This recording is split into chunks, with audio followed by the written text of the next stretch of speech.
सभी व्यापारी भाइयों से, झांसी वासियों से, प्रदेशवासियों और देशवासियों से मैं यही कहना चाहता हूँ कि ये हमारे भारतीयों का सबसे बड़ा त्योहार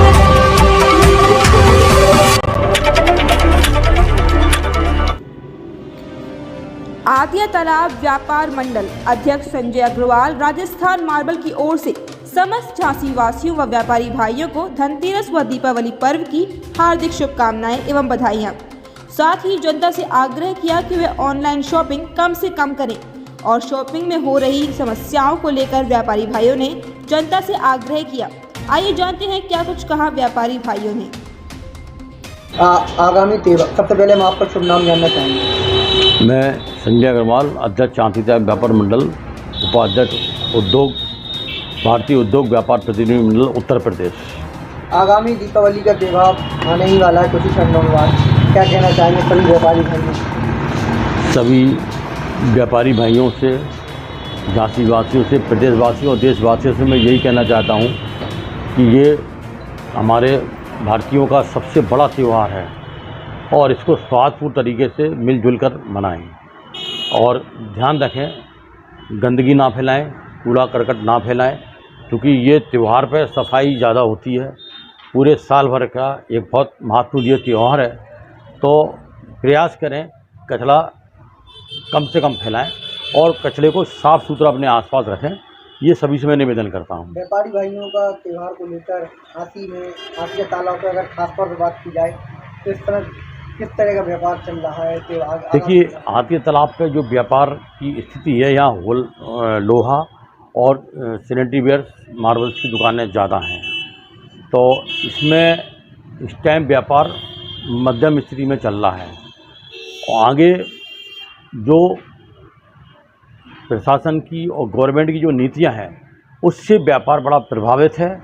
उन नीतियों को गवर्नमेंट को हमारी सुधारना पड़ेगी जिससे हम लोगों का व्यापार प्रभावित ना हो। जैसे कि अभी ऑनलाइन व्यापार चल रहा है, ऑनलाइन व्यापार चलने से हमारे यहाँ बेरोजगारी ज़्यादा फैल रही है, क्योंकि जहाँ एक एक दुकान पर 4-4, 5-5 स्टाफ रहता था, तो ऑनलाइन की व्यवस्था होने से एक ग्राहक क्या है कि ऑनलाइन सामान खरीद रहा है, व्यापारी इतना लाखों रुपए, करोड़ों रुपए लगाए हुए हैं और उसके बाद भी उसको उतना गैदरिंग नहीं मिल पा रहा है, उतना टर्नओवर नहीं मिल पा रहा है जितना उसको चाहिए। फिर भी उसके बावजूद भी व्यापारी, जो हमारे भारतीय व्यापारियों ने 1,65,000 करोड़ रुपए जीएसटी के रूप में दिया है, लेकिन उसके रिटर्न में गवर्नमेंट कोई फ़ायदा व्यापारी को नहीं देने वाली है।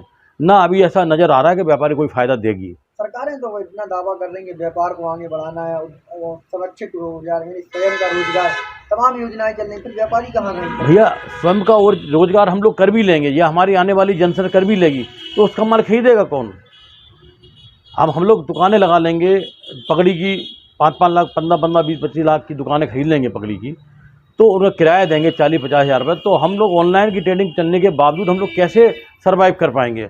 आज मैं आपसे एक प्रश्न पूछना चाहता हूँ। आज एक 40 लोगों ने 5-5 लाख रुपए की एफडी जैसे बैंक में रखी है, तो हम एक व्यापारी उस एफडी का पैसा बैंक से 3% ऊपर, जैसे बैंक में आप लोगों ने 8% पे एफडी करी है, वो बैंक वाला हमको 11% पे ओडी या लिमिट के अनुसार हमको देता है।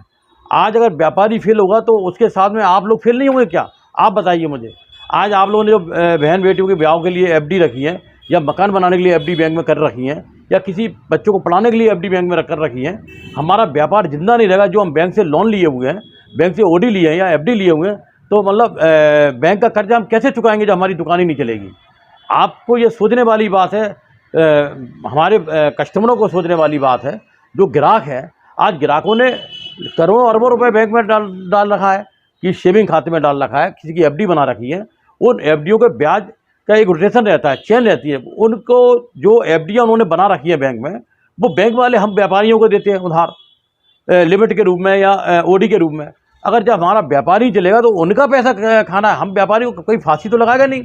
मान लो हम फेल हो गए, आज ऑनलाइन ट्रेडिंग की वजह से हम फेल हो गए, तो हमको कोई फांसी तो लगने वाली नहीं है भाई। हम लोग क्या करेगा गवर्नमेंट हमारा?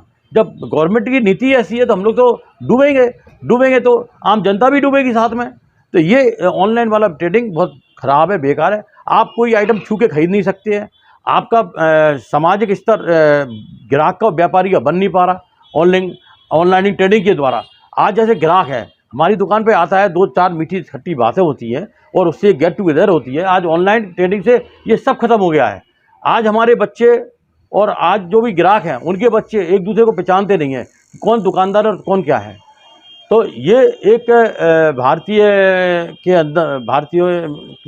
भारत के अंदर जो ये गलत नीति आ गई है ऑनलाइन ट्रेडिंग की, होना चाहिए, लेकिन ये इतनी ज़्यादा जहर की तरह फैल गई है कि अब इसको संभालना बहुत मुश्किल है और इसमें बहुत व्यापारी टूटेगा और आगे बेरोजगारी बहुत कस के बढ़ेगी और हमारी सरकार बेरोजगारी इतनी नहीं संभाल पाएगी, ये ऐसा हमको बिल्कुल आशा है और ऐसा हमको लगता है। क्योंकि विगत वर्ष में जब से ये ऑनलाइन का बिजनेस ज़्यादा आया है तो बेरोजगारी बढ़ी है और आगे और बढ़ेगी। तो भाई ऐसा है, जो जनरेशन आज हमारे पास है या जितनी जनसंख्या है उसको रोज़गार चाहिए, तो वो कहाँ से आएगा। आपकी कार्यकारिणी में लगातार अधिकारियों तक आप लोग जुड़े रहते हैं, पूरी व्यापार मंडल, ये इस तरह का प्रस्ताव आपने रखा तो क्या ऐसा आश्वासन मिल रहा है? भाई साहब मेरा आपसे यही निवेदन है, आज हम छोटे व्यापारी हैं तो आज जीएसटी वाले सब लोग मेरे पे रेल मार रहे हैं। कभी आपने देखा कि विशाल मेगा मार्ट पे या कोई बड़ी ऑनलाइन कंपनियों पे रेड पड़ी है जीएसटी की और अन्य ईडी की या इनकम टैक्स की? ये लोग अरबों रुपए कमा रहे हैं, कितना टैक्स दे रहे हैं ये हमको नहीं पता है। आज ये हम एक आम व्यापारी के तो आप टैक्सेशन निकाल लेंगे, इतना जीएसटी कितना दिया है, इसने इनकम टैक्स कितना दिया है। ठीक है, क्या ये बड़े मेगा माल वाले या ये बड़े बड़े मॉल वाले या ऑनलाइन ट्रेडिंग वाले कितना टैक्स दे रहे हैं हमको आपको पता है क्या? और सुनिए भाई साहब, आज आपके यहाँ दशहरा का मेला लगता है, आज आपके यहाँ गणेश जी लगते हैं, क्या ये लोग चंदा देने आते हैं? लोकल का आदमी ये चंदा देता है, लोकल के व्यापारी चंदा देते हैं। जब दुकानदार पे आप सामान खरीदने नहीं आएंगे तो उससे चंदा लेने की क्या आप उम्मीद करेंगे? मैंने जो आपसे बोला है ये ऑनलाइन ट्रेडिंग जहाँ मार्जिन 25-40-50% है वहाँ तो ऑनलाइन ट्रेडिंग सही है, लेकिन जहाँ मार्जिन 10 या 5% है जिसमें हम लोग 15% पे आम दुकानदार जी रहा है, उधर ऑनलाइन ट्रेडिंग नहीं होना चाहिए। क्योंकि हमारे यहाँ एक दुकान पे 5-7 लोग कम से कम रोज़गार में लगे हुए हैं। अगर जो रोज़गारी ख़त्म हो जाएगा तो हम लोग कहाँ जाएंगे? और जो आम जनता और जो लोग हमारे यहाँ स्टाफ लगा है, जब ये बेरोज़गार हो जाएगा तो लूट खसोट करेंगे। ये पेट तो भरना है इनको। भाई गवर्नमेंट कब तक फ्री का बांटेगी? और गवर्नमेंट जो फ्री का आप आइटम बांट रहे हैं वो हम व्यापारियों का पैसा है जो हमने जीएसटी के रूप में दिया है, जिससे इनका स्ट्रक्चर बनना था भारत का, वो पैसा आप फ्री में बांट रहे हैं। कोई भी सरकार देखो बिजली फ्री दे रही है, कोई सिलेंडर फ्री दे रही है, क्या इनके अपने घर से दे रहे हैं? ये पैसा तो व्यापारियों का है। जैसे नगर निगम हम लोग टैक्स दे रहे हैं, इनकम टैक्स दे रहे हैं, जीएसटी दे रहे हैं, ये पैसा तो हम सब व्यापारी को जनता का है। हमारा ये आपसे यही निवेदन है, ये फ्री की राजनीति बंद करी जाए। बिना ये फ्री की राजनीति से आप लोग जो इलेक्शन में चुनाव लड़ रहे हैं, भाई हमको सिलेंडर फ्री दे रहे हैं, हम आपको गेहूँ फ्री दे रहे हैं, ये कब तक देते रहेंगे? जैसा कि हम व्यापारी, हम किसी पार्टी से नहीं जुड़े हुए हैं, लेकिन सत्यता जो मैं बता रहा हूँ आपको, आपने कह दिया 5 साल तक राशन फ्री मिलेगा, आपने जो नीचे वर्ग के लोगों को और आपने पंगु बना दिया, वो काम नहीं करेंगे। जब उन्हें राशन 15-20 दिन का फ्री में मिल ही रहा है तो वो आराम से काम करेंगे। आज मैं स्वयं बता रहा हूँ आपकी, जो पहले लेबर काम करती थी, आज जो झांसी के अंदर 22,000 लेबर जो दुकानदारों पे लगी हुई है, वो जो पहले ईमानदारी से मेहनत से काम करती थी, आज उनका आउटपुट नहीं आ रहा है। वो लेबर काम नहीं कर रहे हैं ठीक से, क्योंकि उन्हें फ्री का राशन मिल रहा है तो वो उतना ही काम कर रहे हैं जितना उनको ज़रूरत है। बाकी वो लेबर से हम लोग विकास की उम्मीद नहीं कर सकते। कोई दुकानदार विकास कर ले, कोई फैक्ट्री वाला विकास कर ले, जब जिस लेबर को फ्री का गेहूँ और अन्य आइटम मिल रहे हो वो आपकी विकास में सहयोग नहीं करेगा। तो ये पूरा एक गवर्नमेंट जहर खोलती जा रही है। जो फ्री की राजनीति बंद करना चाहिए भाई, जो कि जिसको ज़रूरत है एक्चुअल में उसके पास जाना चाहिए। अब हम देख रहे हैं हमारे यहाँ कोई स्टाफ काम कर रहा है, उसको मैं 15,000 तनख्वाह दे रहा हूँ, वो कहता है भाई साहब 2 दिन की छुट्टी दे दो, मैं राशन लेने जाना है बरुआ सागर, तो वो यहाँ 500 का नुकसान करता है और वहाँ पे 1000 रुपये का वो लेने जाता है, राशन लेने जाता है। तो ये नीति गलत है। हमारा आने वाली सरकार से, जो वर्तमान में जो सरकार है, उससे यही निवेदन है कि अपनी प्लानिंग सुधारें, अपने आप को सुधारें, जिसमें जो बेरोजगारी बढ़ रही है ये कम हो। भाई आदमी ज़्यादा बेरोजगारी होती कर्जा लेगा, सोसाइटी आज बहुत सोसाइटी हो रही हैं। और जो नई नई दुकानें खुल रही हैं आपके आदियाताल क्षेत्र में, नए युवा लोग आ रहे हैं, उन तक क्या संदेश है? ये उनके लिए, जैसा कि आपने मुझसे क्वेश्चन किया है, आज की डेट में 5% भी नई दुकानें आदिया तालाब में 2 साल में नहीं खुली हैं। सबसे बड़ा कारण है कि उनको एक सिक्योरिटी नहीं है उनकी। अगर दुकान खोल भी लेंगे तो आज 4 सैनिटरी की दुकान आदिया तालाब में बंद हुई हैं, कई लोग के व्यापारियों ने दुकानें बंद कर रही है। तो ये इसका मतलब क्या है? 2 दुकानें खुलती है, 4 बंद हुई हैं। आज आप देखिए जीएसटी में रजिस्ट्रेशन कितने हुए, आप उससे अंदाज लगा लो पिछले जो 4 साल के पहले कितने रजिस्ट्रेशन हुए थे कोरोना के पहले, और आज कितने रजिस्ट्रेशन हो रहे हैं, आप पता लगा लें कि रोजगार लोन में बढ़ाया है या घटाया है।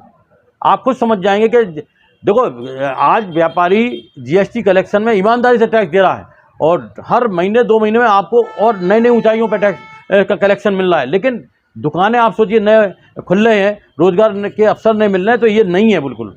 आप झांसी का आप एक इतिहास ले लो, अभी 5 साल का, कितनी दुकानें बंद हुई हैं, कितनी खुली हैं, आप सब समझ जाएंगे कि ये आगे बढ़ रहा है या नहीं बढ़ रहा है, देश हमारा आगे बढ़ रहा है, दुकानें ज़्यादा खुल रही हैं या नहीं खुल रही, आप समझ जाएंगे। और त्योहार की किस प्रकार शुभकामनाएं देंगे? मैं सभी व्यापारी वर्ग को, झांसी वासियों को, प्रदेशवासियों को और भारतवासियों को दिवाली की, धनतेरस की, छोटी दिवाली की हार्दिक शुभकामनाएं देता हूं और सभी से निवेदन करता हूं कि पटाखा जो आप फटाके फुलझड़ी जलाएं, लाइट वाले जलाएं, क्योंकि हैवी फटाके और फुलझड़ी जलाने से पॉल्यूशन बहुत ज़्यादा हो रहा है।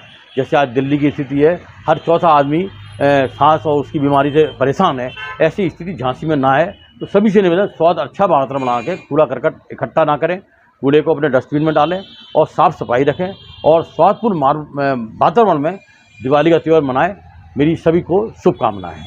अध्यक्ष जी, हम ये भी चाहेंगे कि जनता से भी आग्रह कर दें आप ऑनलाइन को लेकर के वो परचेज करें। मैं सभी झांसी वासियों से, प्रदेशवासियों से, देशवासियों से आगाह करता हूं, निवेदन करता हूं कि यदि आप ऑनलाइन सामान खरीद रहे हैं तो आप ये अपने भारत में और अपने हिंदुस्तान को पीछे छोड़ रहे हैं, पीछे ढकेल रहे हैं।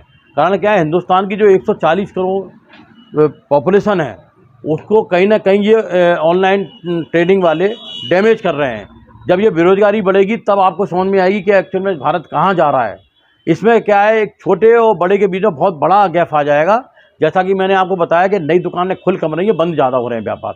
आप जीएसटी का रजिस्ट्रेशन देख लीजिए, पिछले अभी 1-1.5 साल में देख लीजिए और पीछे, तो आपको समझ में आ जाए कितने व्यापार नए खुल रहे हैं और कितने बंद हो गए हैं। इसका प्रत्यक्ष उदाहरण आप वहाँ पता कर लीजिए। और बैंकों की स्थिति देख लीजिए, बैंकों में आज क्या है, एनपीए कितना बढ़ रहा है, व्यापारियों के कितना कर्ज के तले व्यापारी दब रहा है। क्योंकि जब ऑनलाइन ट्रेडिंग होनी, व्यापारी ने जो आपसे लिमिट एफडी वगैरह ली है तो उनका ब्याज कहाँ से चुकता करेगा वो। और इससे जो बैंकों में पैसा आम जनता का रखा हुआ है और वो जनता का पैसा बैंक वाले हम व्यापारी वर्ग को देते हैं दुकानें चलाने के लिए, नई दुकानें खोलने के लिए, फैक्ट्री खोलने के लिए। जब हम लोग सर्वाइव ही नहीं करेंगे तो हम उन्हें उनकी किस्तें कैसे चुकाएंगे, बैंकों का कर्जा कैसे चुकाएंगे। और बैंक का कर्जा हम नहीं चुका पाएंगे तो आप लोगों का जो बैंक में एफडी के रूप में या कि सेविंग अकाउंट में पैसा पड़ा हुआ है, बैंक ने जो हमको दिया है ब्याज पे, जब हम आपको बैंक को वापस नहीं कर पाएंगे तो आपको कहाँ से मिलेगा। इसमें आप लोग भी डैमेज हो रहे हैं। आप ये ना सोचिए कि आप ऑनलाइन ट्रेडिंग करके 10-20%, 5% सस्ता सामान ले रहे हैं। आप एक गलत रास्ते पे जा रहे हैं, उससे नुकसान आप ही लोगों को होना है। और मैं एक चीज़ और बंदूबर बताना चाहता हूँ, जो 2015 के पहले या 18 के पहले जो लोगों में गेट टूगेदर थी, वो आज की डेट में आपको नज़र नहीं आएगी। आप कहीं भी झांसी के अंदर सदर बाजार, शिविर, कहीं भी चले जाएँ तो पहले आपके मित्र से गेट टुगेदर हो जाती थी। आज ऑनलाइन आपने ट्रेडिंग करने के बाद में ना तो आप होटल में जा पा रहे हैं खाने के लिए, ना आप सामान खरीदने जा पा रहे हैं, तो आपकी गेट टुगेदर कहाँ से होगी जब आप घर से बाहर ही निकलेंगे। और आज में क्या है, आज बीमारियां ज़्यादा फैलनी। जब आप सामान खरीदने जाएंगे तो 1-2 किलोमीटर पैदल चलेंगे आप, और आज आपके घर में बैठ के सामान ले लिया है तो आपके कोई फिजिकल एक्टिविटीज़ आपकी है ही नहीं है, आप बीमार पड़ेंगे। आज पहले से ज़्यादा दवाइयों का कारोबार हो गया। जो दवाइयों का कारोबार 2022 में था, आज उससे 30% और बढ़ गया है। क्योंकि जब आदमी बीमार होगा तभी दवाई खाएगा। जब आप ऑनलाइन ट्रेडिंग का व्यापार चलाएंगे तो ये मुसीबत आना है। आज हम लोग का व्यापार कम हो रहा है, दवाई दारू का व्यापार बढ़ रहा है और आदमी स्वास्थ्य के प्रति जागरूक नहीं है और ना हो पाएगा अगर ऑनलाइन ट्रेडिंग चलेगी। क्योंकि आदमी जब भी बाजार में निकलता है तो आधा किलोमीटर पैदल चलता है और एक गेट टुगेदर करता है, बहुत स्वास्थ्यपूर्ण माहौल रहता है उसका। और घर में ही आदमी ऑनलाइन ट्रेडिंग कर लेता है तो वो अपने घर के अंदर भी उसकी विचारधारा बंद रह जाती है। जब बाहर निकलेगा तो विचारधारा खुलेगी और भारतीय लोगों का और भारत का विकास होगा उसमें। ऑनलाइन ट्रेडिंग बहुत माइनस पॉइंट है।